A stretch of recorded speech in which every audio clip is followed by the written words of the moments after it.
Hello tout le monde! Dans cette vidéo, je vais vous parler de comment garder l'espoir et l'inspiration au solstice d'hiver. Alors par inspiration, je veux dire l'inspiration du mental, de l'esprit, en termes de foi, d'espoir, de croyance que tout va bien se passer dans une période de l'année qui est une des périodes les plus sombres, les plus obscures. Et puis j'entends aussi l'inspiration, le souffle, l'oxygénation, la respiration, comment ouvrir les voies aériennes, ouvrir le corps à d'autres possibles. Donc on aura cette double lecture dans cette vidéo. Alors je poursuis ma petite série de vidéos tout au long de cette année qui s'achève bientôt, une vidéo par mois pour vous présenter les différents rythmes de la nature et comment nous, en tant qu'hommes, femmes, on peut entretenir ce lien avec la nature qui nous est inhérente parce qu'on en est enfant, mais aussi comment on peut s'émerveiller de sa beauté et puis suivre son énergie, sa rythmicité, caler nos propres rythmes sur ceux des saisons, au mois par mois, vraiment capter les petites subtilités de chaque saison et pouvoir avoir une meilleure hygiène de vie, se préserver au niveau des dépenses d'énergie, ou dépenser l'énergie quand c'est le moment de le faire. Donc là, on est au mois de décembre. Et le mois de décembre, c'est sur nos calendriers grégoriens marqué par le solstice d'hiver, autour du 21 décembre. C'est vraiment la période où la nuit a pris le dessus sur le jour, l'obscurité bat son plein, elle est vraiment omniprésente, la lumière, elle est au plus bas. Et ça peut être assez morose pour certaines personnes, surtout les personnes qui sont habituées à des périodes d'activité. On avait vu ça dans la vidéo du mois de novembre. Et d'ailleurs, dans d'autres calendriers, sur le calendrier traditionnel taoïste chinois, le solstice d'hiver, il se place directement au milieu de l'hiver. Parce que les saisons chinoises, elles sont articulées, on va dire, autour des grands événements de lumière et d'obscurité de l'année. On va dire que les saisons vont débuter avant le solstice ou l'équinoxe et s'arrêter après. Et elles prennent en sandwich ces grands événements de lumière, solstice, équinoxe, et elles s'étalent un mois et demi avant et un mois et demi après.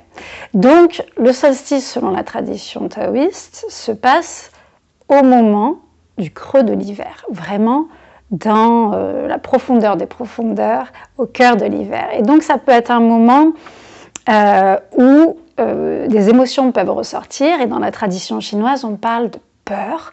Là, on va dire l'émotion la plus profonde qu'on puisse avoir, la plus obscure, c'est la peur, et la plus enfouie en général, parce qu'on a du mal à s'avouer ses peurs. C'est vraiment une partie, on va dire, sombre de soi-même, une face cachée qu'on a du mal à accepter, s'avouer, ou à confier aux autres. Donc, voilà pour la petite introduction sur le décor de ce qu'est le mois de décembre. Mais, fort heureusement, le mois de décembre, ce n'est pas que sombre et obscur, c'est aussi un grand mois de célébration, puisque le solstice, il marque en fait un grand tournant.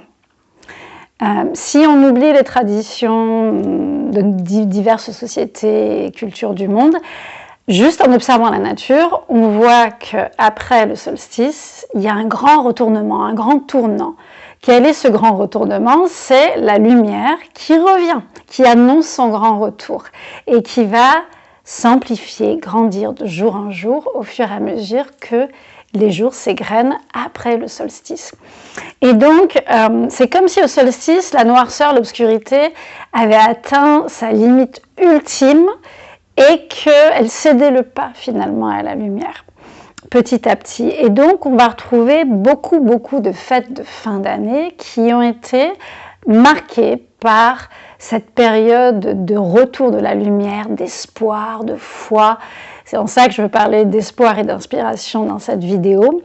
On a la fête de la lumière en Suède, par exemple, avec la Sainte Lucie. On a aussi les fêtes de Noël, bien évidemment. On a les fêtes juives de Hanouka. On a aussi les fêtes germaniques de Yule.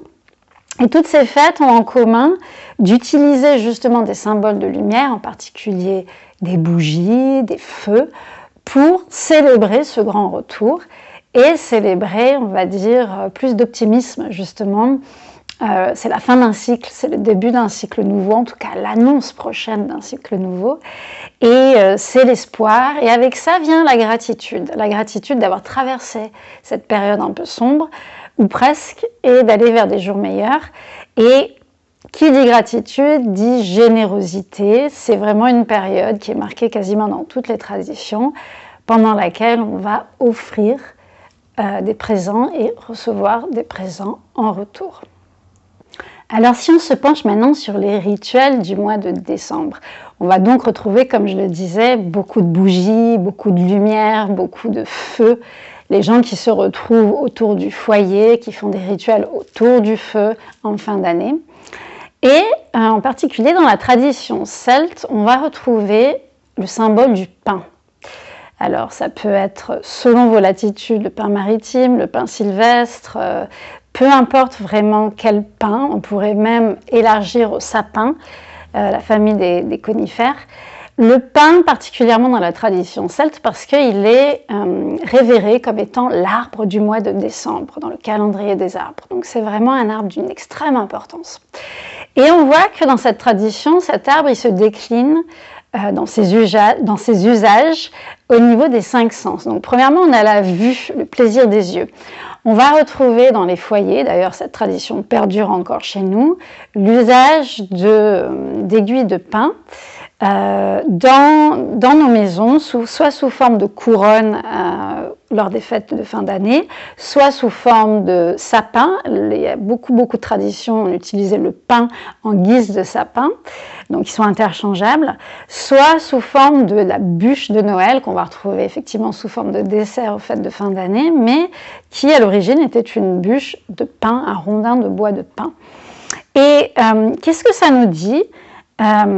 C'est en fait, on a ici une extrême verdure, une extrême fraîcheur dans la verdure. On appelle ça en anglais les evergreens. Evergreen, ça veut dire éternellement vert.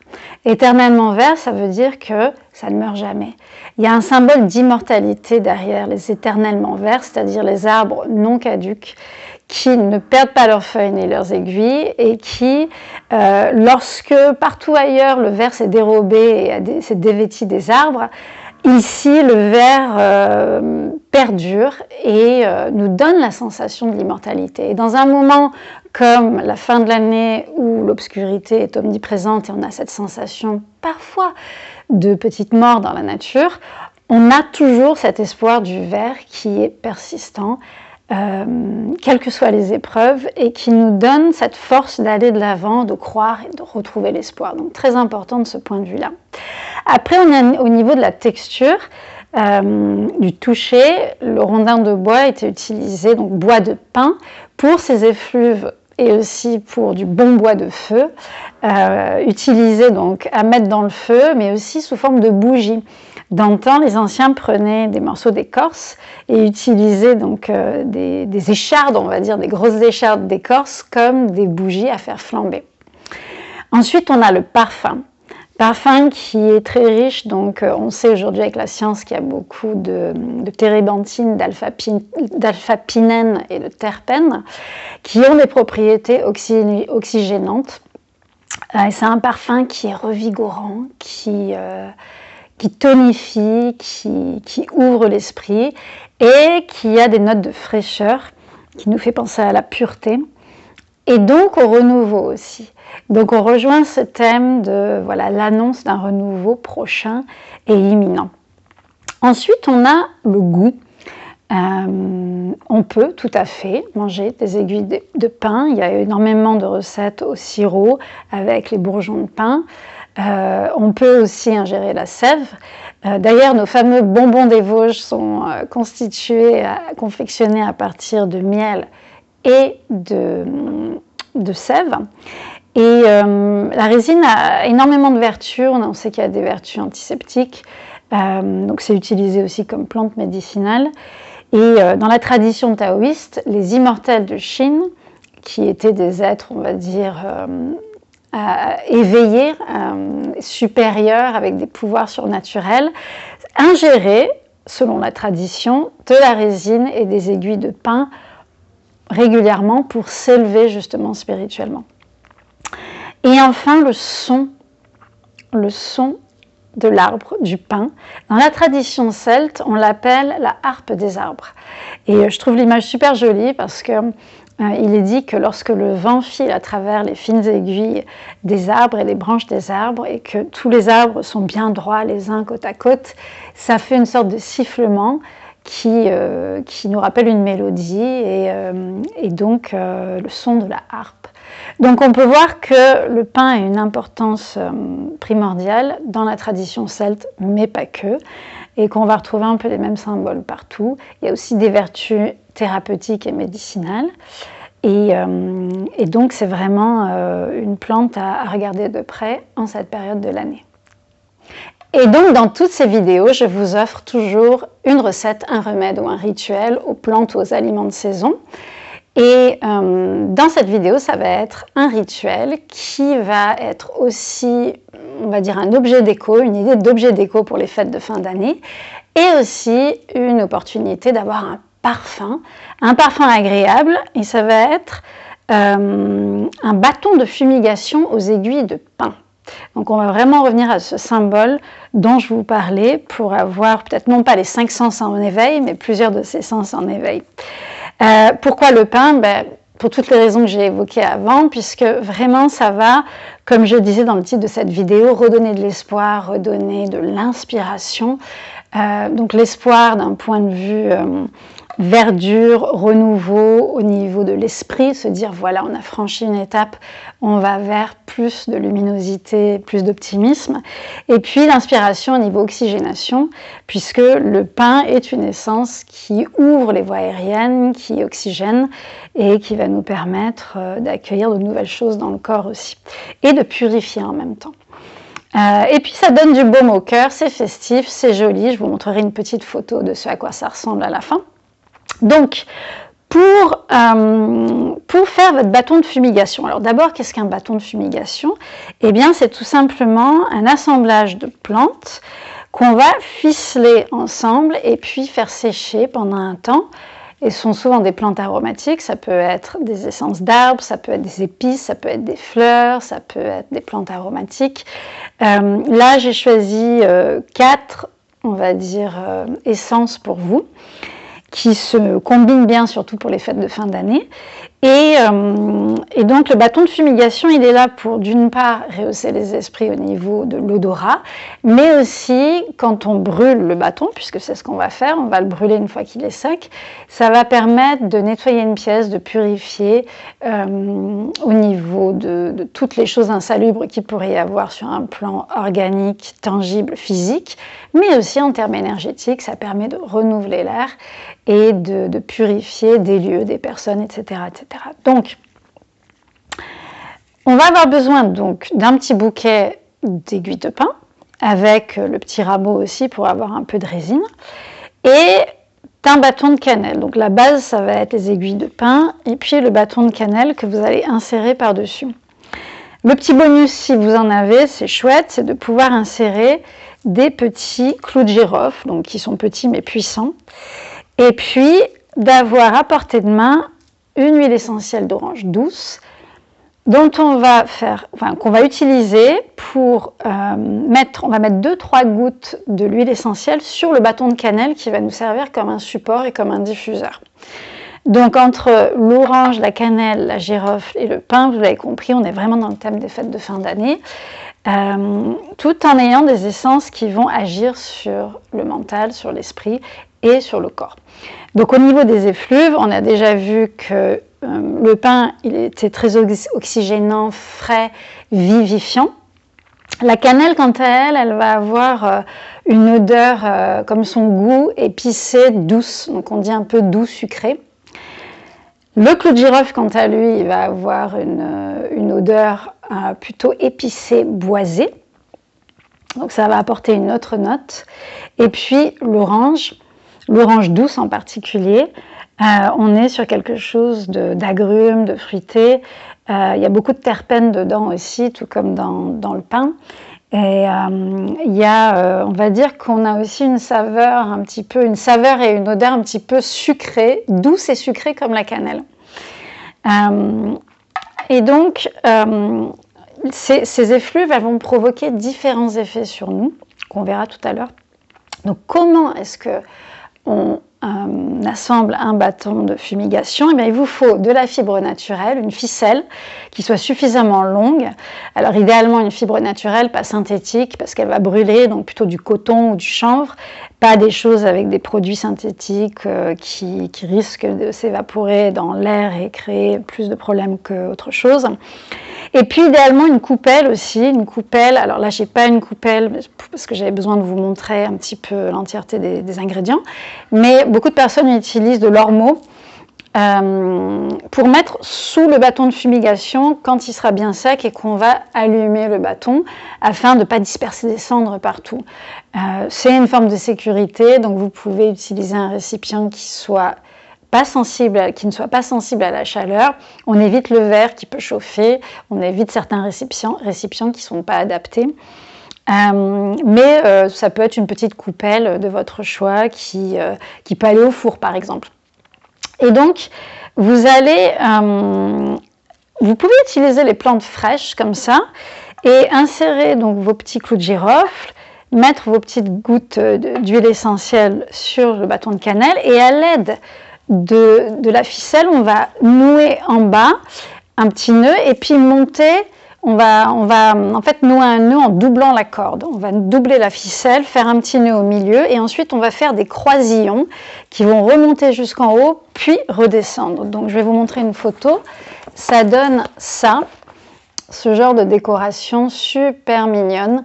Là, il y a le rajout d'une petite fleur qui est magnifique, pourpre. Et donc, on voit, j'espère que vous voyez bien, comment les croisillons sont menés. Alors là, c'est pas tout à fait sec, hein, mais du bas vers le haut et du haut vers le bas.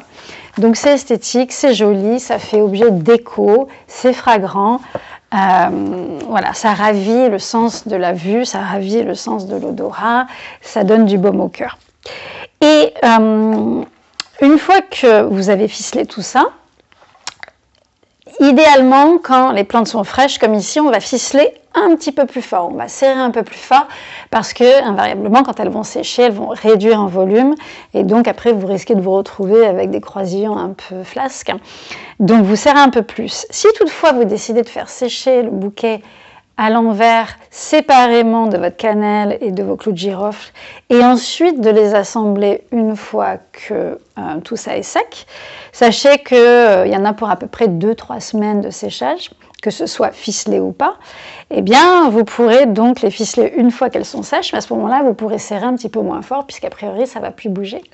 Donc, on est sur 2-3 semaines de séchage, et moi, je vous recommanderais de garder justement peut-être la version fraîche ficelée, parce que ça vous fait un objet déco. Vous pourrez rajouter une petite fleur au milieu, et de pouvoir profiter à la fois pendant les 2-3 semaines de séchage d'une déco de Noël, pardon, pas de Noël, de fête de fin d'année, et en même temps de pouvoir ensuite, une fois que c'est sec, profiter pleinement du rituel.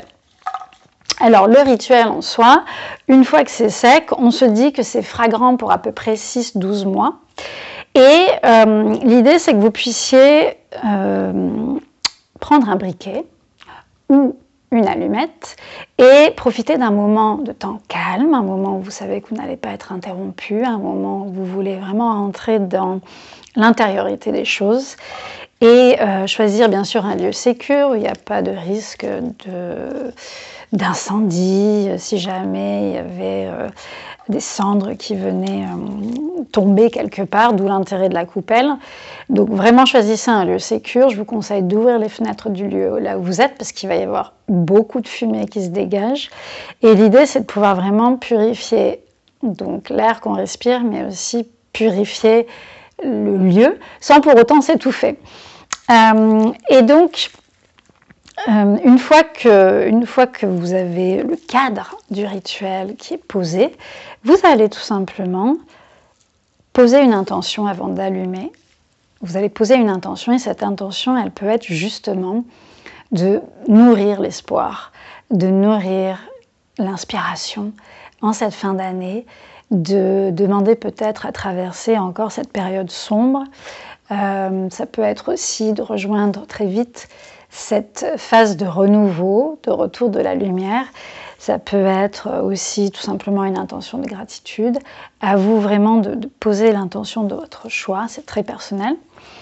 Et ensuite, vous allez allumer le bout de votre bâton de fumigation sec.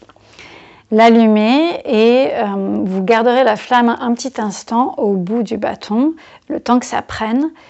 Donc quelques secondes, vous attendez que ça prenne bien, puis vous soufflez délicatement sur le dessus pour que la flamme s'éteigne et reste les herbes qui se consument tout doucement avec justement les effluves et la fumée qui part.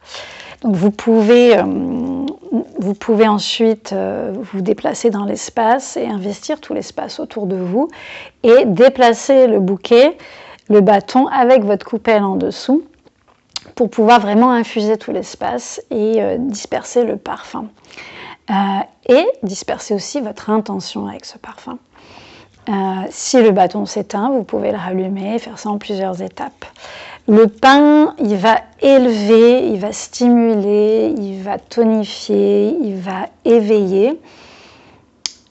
Et l'agrume, c'est vraiment là pour calmer, relaxer. Et la cannelle et le clou de girofle, c'est là pour nous ancrer, nous ramener à la terre. On est sur des parties denses de plantes qui sont puissantes, épicées. Ça va nous ramener à la terre. Donc on peut, pendant ce rituel, pendant ce déplacement, pendant ce temps en suspens, s'autoriser à s'élever tout en gardant les pieds sur terre, s'autoriser à rêver peut-être, à voyager, tout en étant bien ancré. Voilà. Et lorsque vous serez arrivé à l'aboutissement de votre rituel, vous pourrez tout simplement fermer le rituel avec peut-être une intention de gratitude ou une prière ou une parole ou quelque chose ou un geste qui vous permet à vous de fermer ce rituel et de pouvoir poser un merci. Et ensuite, bien sûr, vous n'oubliez pas d'éteindre le feu. Donc, il y a plusieurs méthodes. On peut la mettre sous l'eau, mais il faut vraiment s'assurer de la laisser longuement dans de l'eau, dans un pot d'eau. Ça va humidifier vos herbes, donc vous pouvez les réutiliser après, mais il faudra attendre qu'elles aient séché. Ou alors, vous pouvez les mettre dans du sable, mais assurez-vous que le bâton est bien éteint, parce qu'il y a plein de fois où ça peut repartir, donc il faut vraiment insister sur la durée de l'extinction des feux. Voilà. Voilà donc pour ce rituel, cette idée d'écho, ce parfum des fêtes de fin d'année qui rehausse les esprits, donne de l'espoir pour l'avenir et nous permet de mieux inspirer, d'être inspiré pour cette période des plus sombres, mais qui promet aussi une évolution merveilleuse tout bientôt. Donc si cette vidéo vous a plu, je vous invite à cliquer le petit j'aime, à vous abonner à ma chaîne, à me laisser un commentaire, ça me permet de pouvoir échanger avec vous, de savoir un petit peu comment vous réagissez aux vidéos, si vous aimez le contenu. Je vous renvoie vers mes sites internet si ça vous intéresse au niveau donc de l'accompagnement des personnes sensibles par les plantes, par les recettes, remèdes, rituels naturels. Ça, vous trouverez toutes ces informations sur mynaturel.fr. Donc en particulier tout ce qui a trait à la fatigue chronique, le stress chronique, le surmenage, le burn-out, l'épuisement et toutes les méthodes naturelles qu'on peut mettre en avant, y compris le qigong, le souffle, les plantes, les aliments, qu'on peut mettre en avant pour améliorer son hygiène de vie. Et puis aussi un programme d'accompagnement sur la perte de sens, la perte de repères, qui est très fréquent chez les personnes sensibles. Et donc vous pourrez retrouver tout ça sur ce site. Autre site internet, mynaturel.thinkific.com, sur lequel vous allez retrouver exclusivement des vidéos de qigong pour le moment. Des programmes de qigong au fil des saisons, donc adaptés aux différents mouvements d'énergie des saisons. Et puis bien évidemment la chaîne YouTube sur laquelle vous êtes actuellement, où vous trouverez à la fois des vidéos de qigong et puis des vidéos, on va dire, plus ludiques, éducatives sur l'hygiène de vie par les méthodes naturelles. Je vous remercie pour votre attention et je vous dis à bientôt.